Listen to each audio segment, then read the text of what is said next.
itu bukan mazhab. Karena dia ada di Quran. Mazhab itu kan ada interpretasi. Mazhab itu adalah ketika kita tidak mampu memahaminya langsung dan kita harus datang kepada ahlinya. Kata mazhab itu kan dari kata zahab, ya tahu. Mazhab pada tempat untuk datang. Mazhab itu kan adalah isim makan.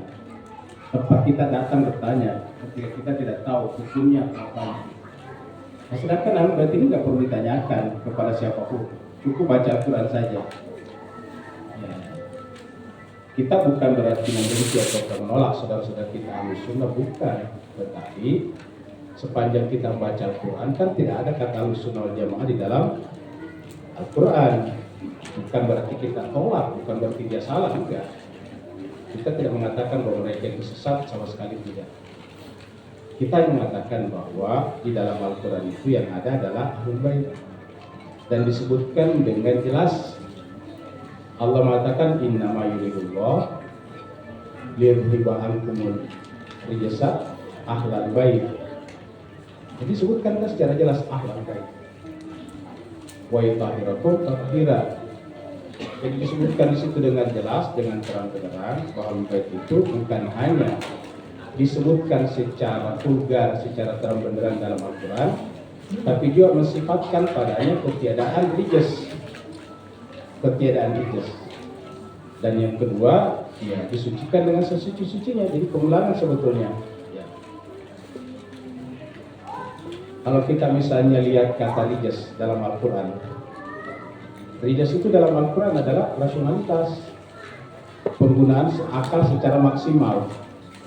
Contohnya kita bisa lihat dalam surat Yunus ayat 100. Sana Allah berfirman,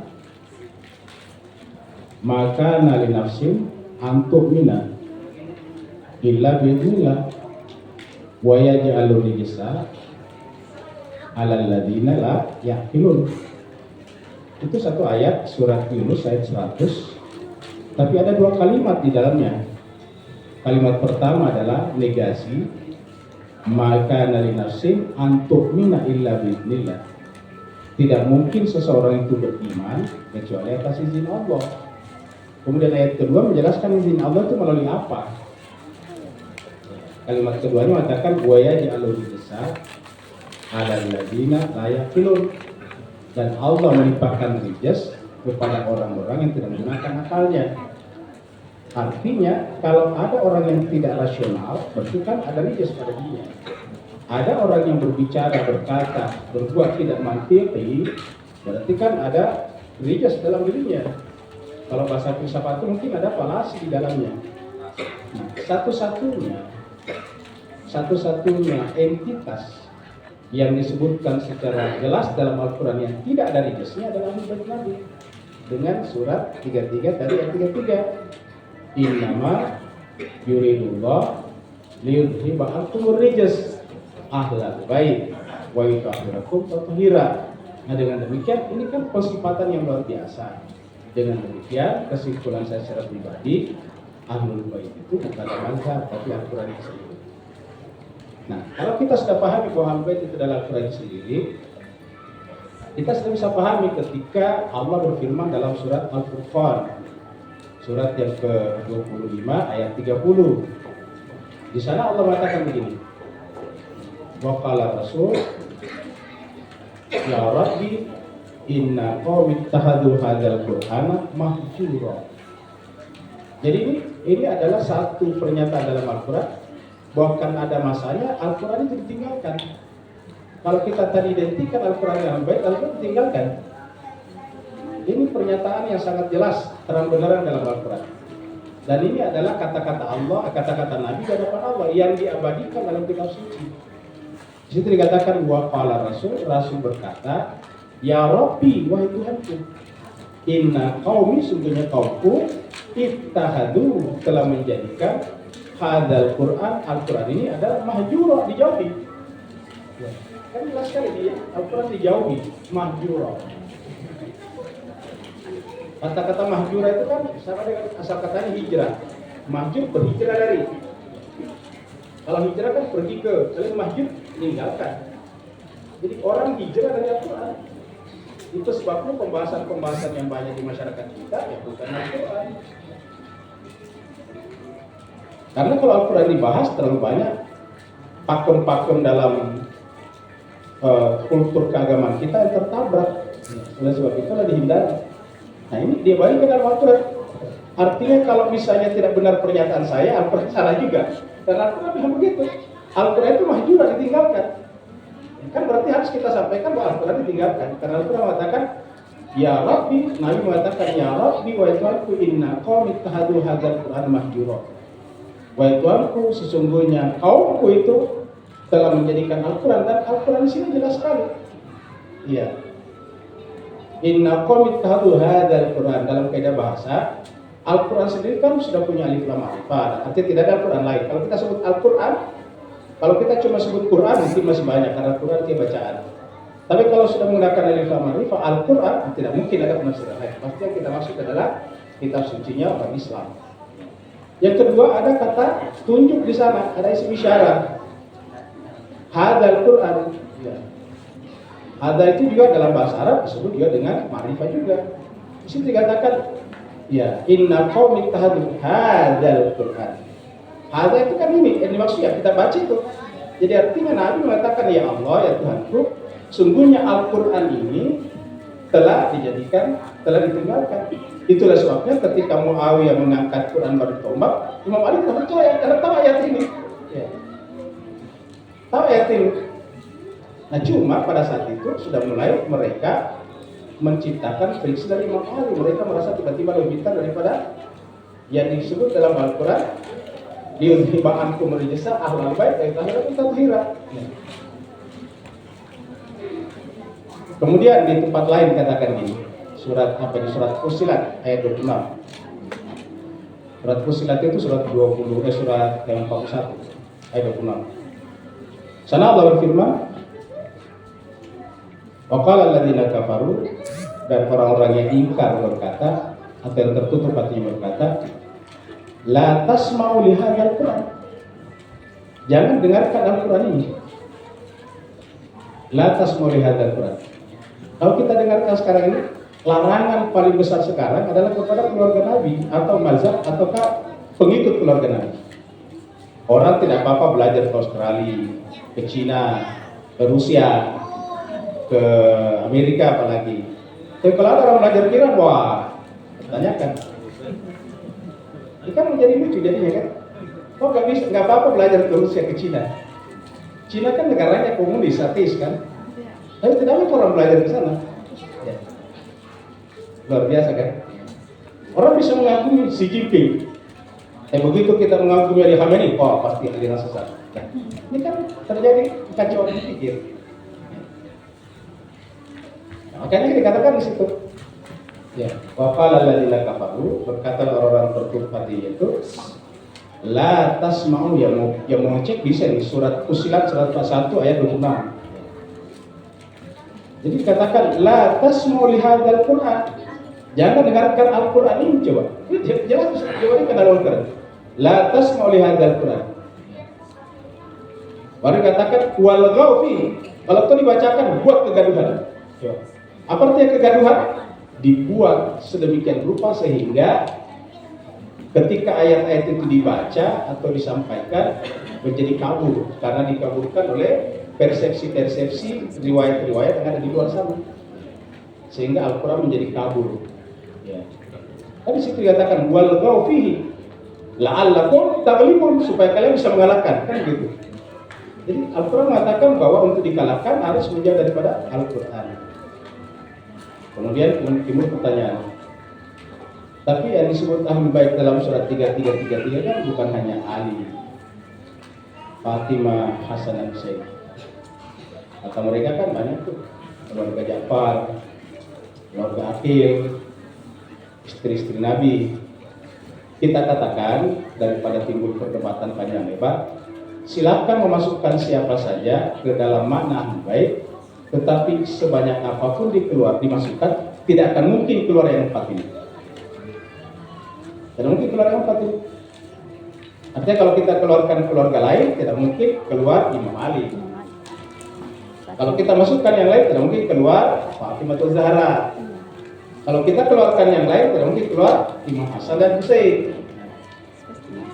Sekarang, kalau kita menganggap bahwa Imam Ali, Hasan dan Husain itu adalah keluarga Nabi yang diabadikan dalam surat 33 itu, lalu kita juga mengakui bahwa yang baik, kan harusnya perasaan kita sama. Artinya kalau kita dukung sana, dukung sini juga kan? Tapi sekarang tidak terjadi. Ya.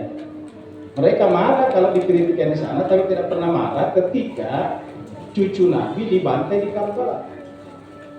Tidak, bahkan mereka justru marah kalau kita memperingati kejadian itu. Nah ini kan menjadi kacau jadinya. Nah jadi dengan demikian bisa kita buktikan mana yang disebut dengan antibasis itu dengan pendekatan emosional tadi. Jadi kalau kita mencintai keluarga Nabi, maka tentu salah satu buktinya adalah sefrekuensi dengan keluarganya. Apa namanya sefrekuensi? Berbahagia atas kebahagiaannya, berduka atas kedukaannya. Itu yang disebut dengan cinta.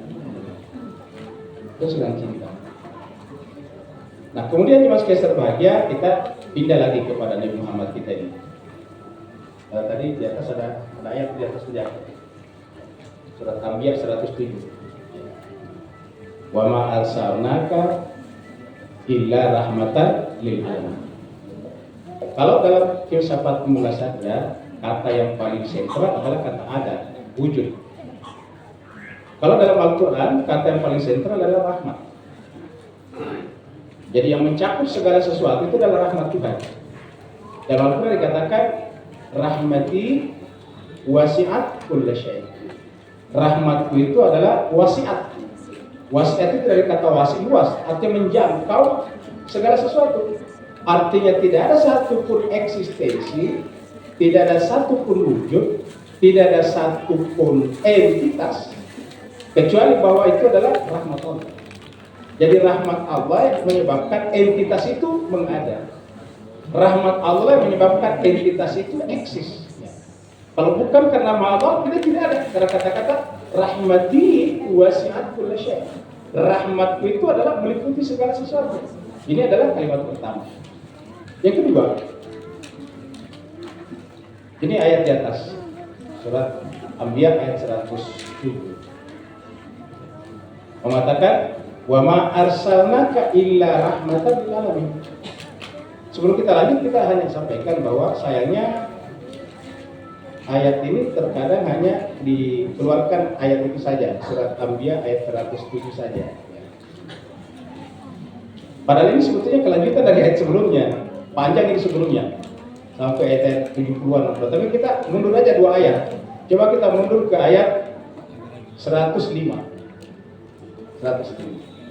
Kalau kita mundur ke 105, maka di situ kita kemudian menemukan satu ayat yang berbunyi laqad kata benar fil zabur. Kalau gitu ayat kalau tidak salah begitu ya. Laqad kata benar fil zabur. Sungguh kami telah menentukan di dalam Zabur mim ba'di dzikr. Setelah sebelumnya kami tentukan di dalam Al-Quran, ketika Al-Quran itu masih berada di Lauhul Mahfuz. Walau kata benar fil zabur mim ba'di dzikr. Apa ketetapannya di situ? Annal arda, bahwa bumi ini yarithuha akan diwarisi oleh ibadiyah salihun, hamba-hamba yang saleh. Ya. Jadi annal arda, bumi ini adalah milik Allah. Di tempat lain dikatakan surat 7 ayat 128 dikatakan karena bumi ini adalah milik Allah. Baru kemudian di dalam surat 21 ayat 105 itu dikatakan annal arda, bahwa bumi ini yarithuha akan diwarisi. Kita berarti di sini kita memperbaiki dulu pemahaman kita, apa itu namanya mewarisi? Mewarisi itu kan betul menguasai kan? Kalau kita mewarisi sesuatu, kita mengambil. Tadinya milik orang tua kita, kita warisi, tapi pindah ke kita, tangan kita. Itu namanya waris. Jadi warisan itu kita pegang, kita kuasai. Kan berarti di situ adalah bahwa Allah yang punya bumi dan langit. Walillahil ardu, gitu. Milik Allah lah as-samawati wal ardh, langit dan bumi. Tapi kemudian dikatakan saya wariskan, diwariskan. Kepada siapa diwariskan ini? Dikatakan ibadi, hamba-hamba salihun yang saleh. Ya. Kemudian di 2 ayat berikutnya muncul tadi, wa ma arsalnaka illa rahmatan lil alamin. Seakan-akan secara garis besar Allah mengatakan bahwa bumi ini nantinya yang merupakan rahmat Allah kepada nabinya akan diwarisi oleh hamba-hamba yang soleh. Siapa hamba Allah yang soleh itu? Ya tentu kembali kepada yang mewarisi nabi. Gitu. Karena kalau tidak terjadi kontradiksi. Ya. Maka ibadah soleh di situ adalah yang merupakan pewaris daripada ajaran Nabi sebagai rahmatan lil alamin.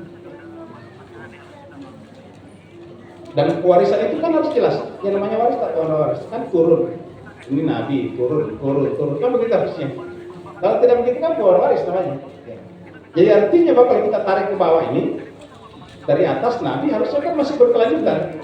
Jadi sampai kepada yang terakhir yang ke-12 kan begitu. Nanti ini yang waris yang terakhir itu baru namanya waris. Karena yang 12 mewarisi dan yang ke-11 kan begitu logikanya. Yang ke-11 mewarisi dan yang ke-10 dan begitulah seterusnya. Kalau tidak begitu bukan waris. Makanya kemudian konsep Imam Mahdi yang mengatakan tiba-tiba muncul ini susah dipahami dengan ayat ini. Bagaimana disebut mewarisi kalau tiba-tiba muncul dan tidak punya garis darah, ya, tidak punya garis keturunan. Ya. Jadi inkonsisten dengan pengertian waris. Jadi dengan demikian kata-kata wa ma arsalnaka illa rahmatan lil alamin artinya dia akan terwujud pada pewaris yang terakhir, yaitu yang ke-12. Dan itu masih ada sampai sekarang. Kemudian itulah sebabnya yang ke-12 ini karena berkaitan dengan kesiapan kita di muka bumi ini, ya sementara sudah 12 sudah sampai dan konsep Al-Quran cuma 12. Ingat konsep Al-Quran itu cuma 12. Inna syura indallah isnat asyara syahra. Itu hanya 12. Jadi karena sudah 12 sampai dan belum siap manusia maka diangkat. Nah konsep diangkat ini kan melahirkan dia lepas dari pandangan, dia lepas dari panca indera. Ketika lepas dari panca indera, bahasa Arabnya adalah ghaib. Bahasa Arabnya adalah ghaib. Makanya kalau kita membaca Al-Quran ya, kita misalnya baca Al-Fatihah ya.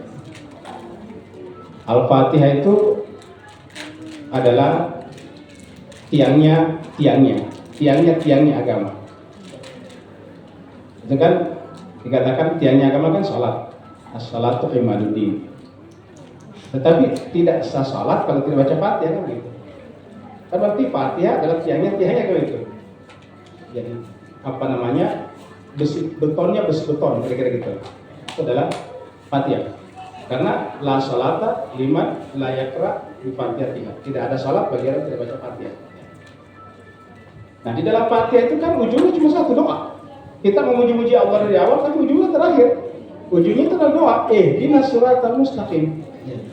Siratal ladzina an'amta 'alaihim ghairil maghdubi 'alaihim waladdallin. Artinya kita minta supaya di-guide, dipimpin, dibimbing untuk mendapatkan jalan yang lurus.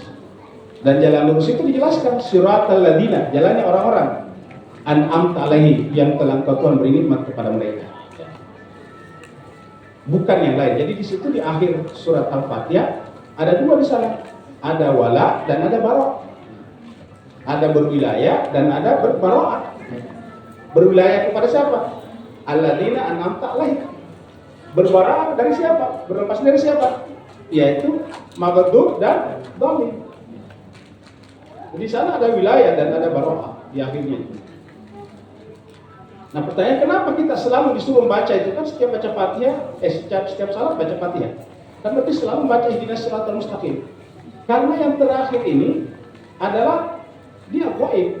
Ya, dia gaib dan karena dia gaib kita tidak terkontak langsung secara panca indera, kita gampang sekali menyimpang daripadanya. Karena kita menyimpan kan paling gampang kita terhubung kalau dia terindra. Kalau dia terindra kan tidak.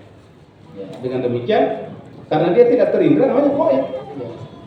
Maka apa kata Allah? Ketika kita selesai Fatihah, kan Fatihah ghairil maghdubi 'alaihim waladdallin. Ayat berikut surat berikutnya kan Al-Baqarah. Begitu kita baca Al-Baqarah, Alif Lam Mim, lalu kemudian zalikal kitab. La raiba fihi hudan. Kata-kata la raiba fihi artinya apa? Dia tidak ada cacatnya, tidak ada keraguan, tidak ada seperti tadi. Liyudhiba ankumur rijsa ahlal bait wa yutahhirakum tathira. Itu sebenarnya la raiba fihi. Karena dia la raiba fihi, maka dia cocok jadi hudan. Hudan buat siapa? Lil muttaqin. Kenapa hudan? Karena tadi kita minta ihdina siratal mustaqim, maka Allah mengatakan kalau kamu mau ihdina siratal mustaqim, Allah jawab yaitu zalikal kitab la raiba fihi hudan lil muttaqin, untuk menjadi bertakwa. Lalu kemudian apa tanda-tanda ciri-ciri orang bertakwa?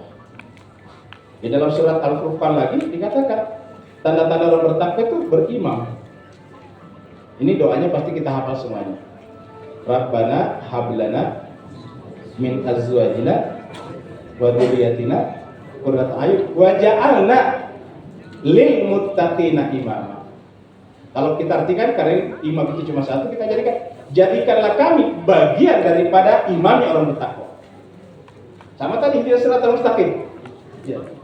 Waj'alna, jadikanlah kami lil muttaqina imama, sebagai imamnya. Kan kalau gitu, karena kan tidak mungkin kita jadi imam sementara doanya mengatakan waj'alna lil muttaqina imama. Berarti harus dipahami, jadikanlah kami sebagai bagian daripada imamnya orang yang bertakwa. Dan di antara imamnya orang bertakwa itu yang 12 itu, salah satu di antaranya waib kan. Nah, maka kita lihat pada ayat yang ketiga. Apa ciri orang bertakwa di ayat yang ketiga surat Al-Baqarah tadi? Alladzina yu'minuna bil ghaibi. Coba kita baca Al-Quran dari awal sampai akhir. Satu-satunya ayat yang menjelaskan orang beriman kepada gaib ayat ini. Di mana-mana kita baca ayat tentang beriman pasti yu'minuna billahi wal yaumil akhir. Coba dibaca Al-Quran. Amanah Rasulullah itu semuanya. Coba cari dalam Al-Quran kata-kata yu'minuna pasti yu'minuna billahi wa bil yaumil akhir. Contohnya wa minan nasi may yaqulu amanna billahi wa bil yaumil akhir. Enggak akan pernah ketemu di tempat lain kata-kata yu'minuna bil ghaib kecuali dalam ayat ini. Cuma satu. Sayang, seribu sayang, karena kita tidak terkoneksi tadi dengan konsep menyeluruh yang kita bicarakan, ya diartikan biasanya di sekolah dengan percaya kepada yang gaib seperti malaikat, roh, alam barzah, itu. Padahal itu ada juga di Quran itu. Kata-kata ayat jelas ada tersebutkan. Yu'minuna billahi wa bil yaumil akhir. Ya. Padahal di sini tidak didahului dengan beriman kepada Allah. Coba baca itu. Dikatakan alladzina yu'minuna bil ghaibi. Baru belakangnya wa yuqimus shalah, menegakkan salat. Coba. Dan ketika berbicara tentang wilayah Imam Ali yang disebutkan yuqimus shalah wa yutuna zakat wa hum raki'un. Ketika dia rukuk. Konsistensi Al-Quran. Nah sekarang kembali kepada tadi wa ma arsalnaka illa rahmatan lil alamin. Nah, jadi karena rahmat Allah yang mengisi semuanya, sehingga kemudian ada entitas, ada eksistensi. Artinya kalau tidak ada rahmat Allah, tidak ada eksistensi kan? Apa begitu logikanya? Kalau tidak ada rahmat Allah, tidak ada entitas. Mari kita camkan dulu nih, premisnya dulu. Kalau tidak ada rahmat Allah, tidak ada eksistensi, tidak ada wujud, tidak ada sesuatu, tidak ada something, ya. Tidak ada entitas. Apa sebabnya? Ya Allah mengatakan rahmati wasi'at kulla syai'.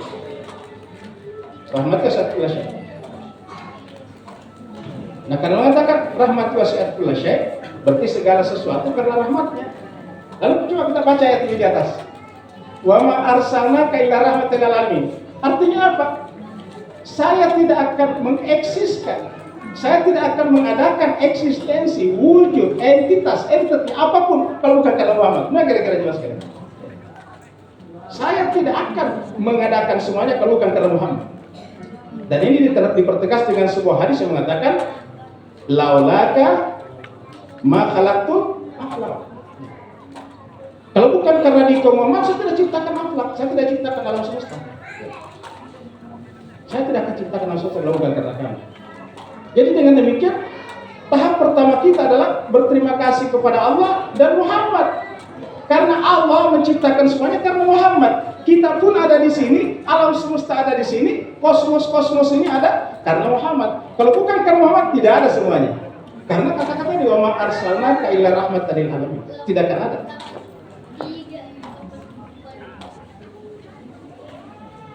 Nah, makanya bagian keberterima kasihan kita kepada Allah itu sekaligus keberterima kasihan kita kepada Muhammad. Jadi keberterima kasihan kita, kesyukuran kita kepada Allah tak terpisahkan dengan kesyukuran kita kepada Muhammad. Dari mana kita tahu? Kalau kita mengucapkan alhamdulillahirabbil alamin, segala puji bagi Allah, alhamdulillah dari kata hamd, hakikatnya kita puji dia sebagai siapa? Al-Hamid. Innaka Hamidun Majid. Ketika kita memuji dia sebagai Hamid, berarti kita memuji turunannya Hamid, yaitu Ahmad dan Muhammad. Karena Muhammad dari Ahmad, Ahmad dari Hamid. Jadi Muhammad, Ahmad dan Hamid tidak bisa dipisahkan. Jadi kebersyukuran kita kepada Muhammad, kepada Hamid adalah hakikatnya kebersyukuran kita kepada Muhammad. Tidak ada tanda orang bersyukur kepada Hamid kalau dia tidak bersyukur kepada Muhammad. Nah sekarang, apa tanda kalau kita bersyukur kepada Hamid dan Muhammad? Tandanya adalah cinta, kelembutan, subtil. Kita bisa baca dalam surat Ali Imran ayat 199. Surat Ali Imran itu surat 3 ayat 199. Di sana Allah berfirman, "Fabima rahmatin minallah." Disebabkan karena rahmat dari Allah, Muhammad lintah itu dari kata lain, tapi karena kepada Nabi lintah. Taknya itu Nabi Muhammad. Jadi kembali ke sini. Wa ma arsalnaka illa rahmatan lil alamin. Baru surat Al-Imran dikatakan fabima rahmatin, disebabkan karena engkau Muhammad adalah rahmat bagi seluruh alam. Fabima rahmatin minallah lintalahu. Kamu bersikap lemah lembut kepada manusia. Jadi tanda orang bersyukur kepada Hamid, Ahmad dan Muhammad adalah sikap lemah lembut. Lain. Bagaimana kasarnya Fir'aun? Bagaimana kasarnya Qarun? Bagaimana kasarnya aparat-aparat Fir'aun? Tetapi ketika Allah memerintahkan Musa dan Harun datang ke sana, dia katakan qula lahu qaulan layyina. Katakan kepada keduanya kata-kata yang lemah lembut. Karena kalau kamu berkata kasar, ya apa bedanya dengan Fir'aun juga kamu gitu. Qulu qaulan layyina, katakan kata-kata yang lemah lembut.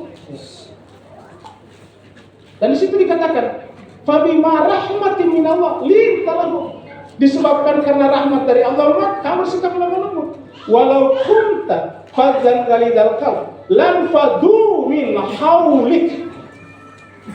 Seandainya Muhammad engkau bersikap kasar dan berhati keras, lan fadu min haulik, mereka lari dari sekitar kamu.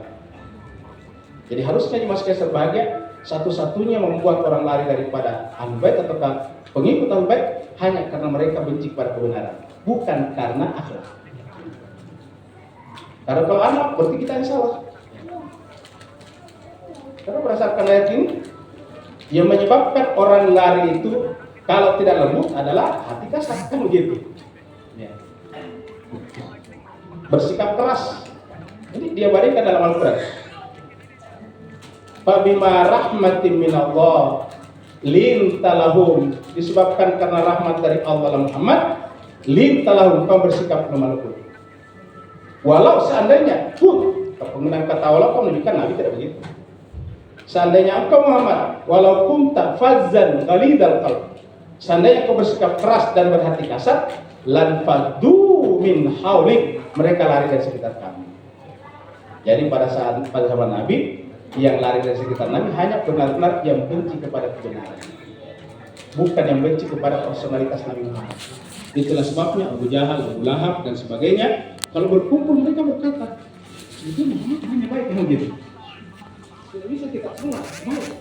Cuma kalau kita ikut Muhammad, kita ini kan lebih senior dari dia. Gimana posisi kita artinya? Jadi sebetulnya bukan karena akhlak Nabi, karena egoisme kan.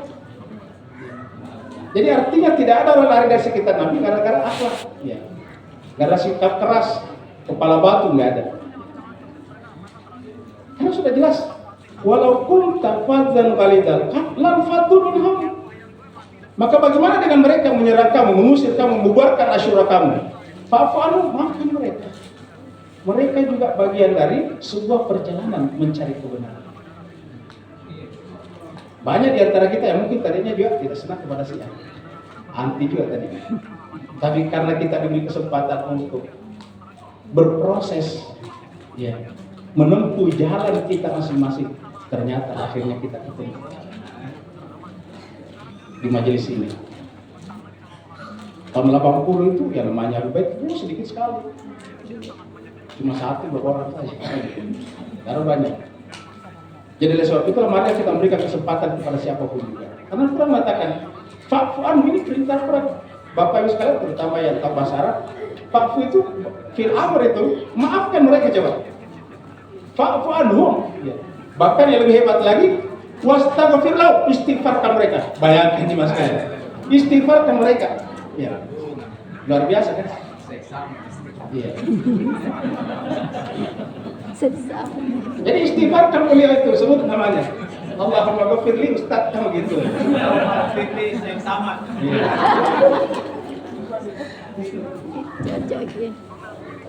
Jadi kita harus maafkan. Jemaah sekalian, kalau baca surat Al-Imran 159, itu kan asbab nusulnya perang itu, perang Uhud. Artinya yang disebut di situ maafkan itu justru mengurangi Nabi, bayangkan itu, yang membunuh sahabat Nabi. Tetapi di Mas-Kes berbahagia, ayat itu mengatakan kepada Nabi, wahai Muhammad, fa'fu anhum, maafkan mereka. Coba, bukan hanya maafkan, tapi wastaghfir lahum, istighfarkan mereka. Kalau masih ada perbedaan, wasyawirhum fil amr, bermusyawarah. Luar biasa Islam. Bermusyawarah dengan mereka, jadi musyawarah. Fa'iza azamta, apabila sudah mencapai kata sepakat dalam musyawarah itu, fatawakkal 'ala Allah. Bertawakal kepada Allah. Innallaha yuhibbul mutawakkilin. Nah, inilah yang dibuat kita sebetulnya. Inilah wa ma arsalnaka illa rahmatan lil alamin, dan inilah yang dikagumi Allah dalam Al-Qur'an.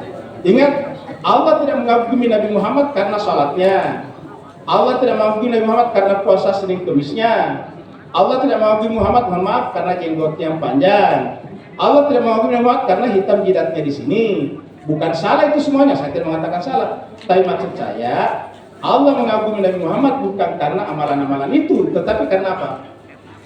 Akhlaknya. Dalam surat apa namanya? Al-Qalam dikatakan wa innaka la'ala khuluqin azim. Sesungguhnya kau Muhammad benar-benar memiliki akhlak yang mulia.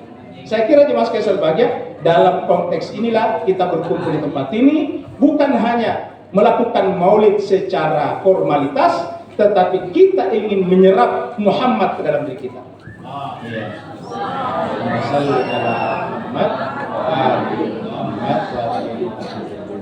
Jadi setelah kita keluar dari tempat ini, kerja keras kita masing-masing adalah bagaimana memuhammadkan diri kita masing-masing, dan tidak perlu berpikir memuhammadkan orang lain. Cukup memuhammadkan dirinya sendiri, maka orang lain akan dapatkan cahaya Muhammadiyah. Terima kasih banyak. Wassalamualaikum warahmatullahi wabarakatuh.